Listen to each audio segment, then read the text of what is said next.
Hi everybody, it's Kat. Welcome to my channel. So this is a couple of videos in, and like usual, I'm just gonna give you a rundown of what has been occurring this week, what I'm weighing, and some other things that I think that might be important.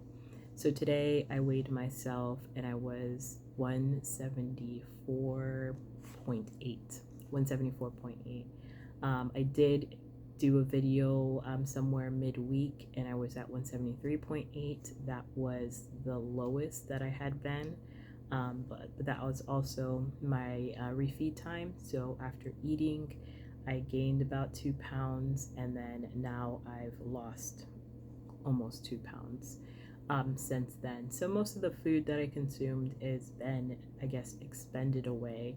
So I'm not sure if I will be below 173.8. Usually it works out that I will lose every fast, but regardless, the way I think about it is even if I don't reach a lower weight than my last fast, um, by the time I fast again, I will be even lower than that previous number. So whether it's this fast or the next fast, it doesn't really matter. But I wanted to show you some of the things that I use to kind of keep me on track and some things that I want to employ in the future. So you probably can't see this too well, but this is my little notebook that I use. I weigh myself every day. Now, I just want to preface this with I understand not everybody can weigh themselves every day. I'm a numbers person, so I appreciate looking at my numbers every day and just jotting it down. I just usually in the morning, first thing, weigh myself, jot down my numbers, and keep it pushing. I don't think too much past that point.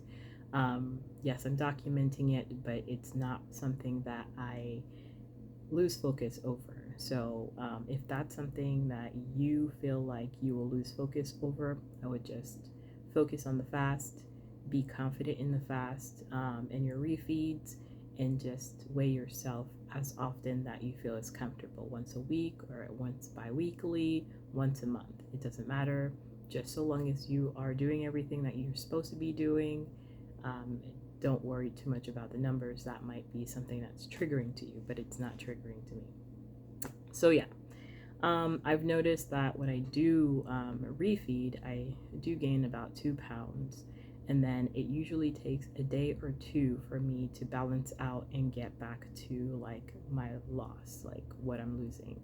However, if you were to eat more regularly, you might not see that loss until a couple of days after, because you are putting more food into your body, and so the weight of that food is going to showcase. But each gain would probably look less than the previous. So if I ate and I gained 2 pounds, so I went from 173 to like 175, and then the next day I lost like a pound, but I ate again and I gained back to 175 or something like that. I probably wouldn't be at 175, I'd probably be at 174, because now I'm lower, but I didn't really see that lower weight because I ate something.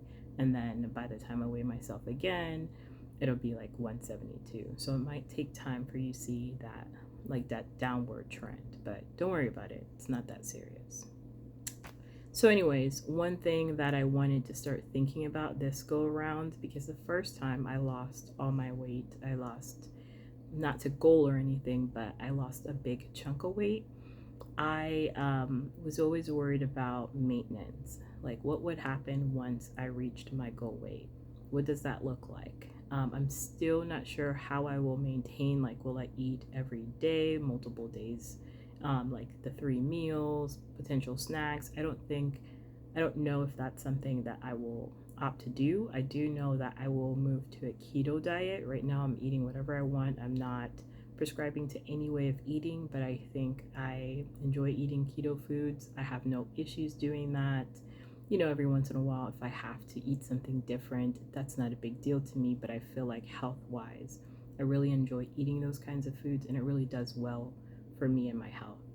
But right now, I just focus on eating things that will help me reach my like the max calories that I like to eat when I eat, and basically makes me feel good. Like, it doesn't make me feel like crap after eating.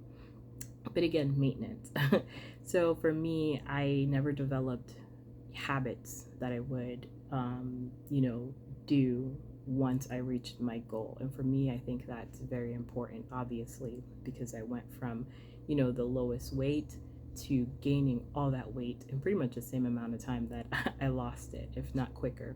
And so I wrote down some things here that I wanted to keep in mind as I get closer to maintenance, kind of creating habits that I can kind of work on right now that I can carry on once I actually reach my goal weight of 135, 140. So one thing I wanted to do is I want to sit with myself if I have overindulging thoughts, like I want to overindulge, I just want food that I know maybe I'm not even hungry, but I want to eat, or I've eaten enough, but I want to eat more past the point of comfort. I wanted to be able to sit with myself and take deep breaths. So that would work with me taking like 6 breaths in, 7 breaths out, like however feels comfortable for you. It could be 7-7, it could be 5-7, or 5-10, whatever feels comfortable for you. But just take the time to sit with yourself and decompress. And to also think about why you want to make those choices. What are you not feeling that you want to have the food feel for you? Like, really think about those feelings that you're trying to avoid. What is stressing you out? And the deep breaths is to calm you and to soothe you. Also, body scan, and you might want to do a little bit of research about that, but it's a way to kind of go through tensing your body and sequentially, I guess, in a way, and different parts of your body, and releasing that tension so that you can, manually reduce stress. And also walk in nature, and generally just be active and be in nature. This might not always be something I'm able to do, but sometimes I'd probably be able to do this. So it's just something that I wanted to focus on if I'm having thoughts of overindulging with food. Also, I want to try to stay within a range of 3 to 6 or 4 to 6 out of 10 in terms of fullness. So if I'm eating something, I want to think to myself, how full am I? And I want to constantly check and make sure that I'm not over full or under full. And I'm just comfortable, in that 3 to 6 realm, like whatever's 3 to 6 to you. And really tell myself that it's okay not to eat after that point. Like, you can come back when you're truly hungry, but staying within that realm is a good way to keep yourself in check. Another thing I wanted to do that I can do now is to bring love and compassion back to eating and journal. And the reason why I say love and compassion is I think a lot of us suffer from a lack of love from, many different aspects of our lives where we've turned to food instead of being able to deal with the things that, have disrupted us in life. Whether it's like a lack of love in the relationships our parents gave us, or partners, or some disruption that happened in our rearing, and we turned to food to be able to cope. And so I want to really think about how I feel when I'm eating food, and kind of quickly jot and journal the feelings that I'm feeling, kind of almost to take away the power that food has and to give myself back that power. And the last thing is to count calories. This I don't plan to do forever, but it's my hope to just count for long enough so that I can have a basic understanding of the foods that I'm consuming, and eventually have template meals that I have and portions that I stick to, so that I can make sure that I'm having enough. That coupled with making sure I'm only eating until I'm actually satisfied and not overly full. These are things that I feel like will help me.